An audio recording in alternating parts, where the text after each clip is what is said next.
Mteja anakuja. Yuko wapi? Yupo hapo, mbio nenda ndani ukajifiche. Mwambie sipo, nimeenda mjini. Umesikia? Haya. Naenda. Wewe mama yuko wapi? Mama kaenda dukani mara moja, kuja sasa hivi. Namsubiri hapa maana namdai shilingi 20,000. Usiniletee ujinga mimi hapa. Umeharibu. Siku ya pili usimwambie kama mimi nimeenda dukani atanisubiri. Mwambie mimi nimeenda mjini moja kwa moja. Unaambua hivi unafanya hivi. Wewe vipi wewe? Nipe pesa yangu. Sina kupa au? Wewe mtu mzima unafanya utapeli? Utakuja upigwe uchome moto. Acha ujinga huo. Shika. Simanga mambo kipuzi. Nitakupeleka wapi hiyo? Nenda, kuna kesho usije mimi zangu harusini. Ile ndio pesa ya kula. Upo kwa leo utakaa na njaa.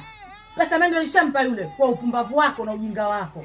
Wewe unaambia useme hivi unaenda kusema hivi.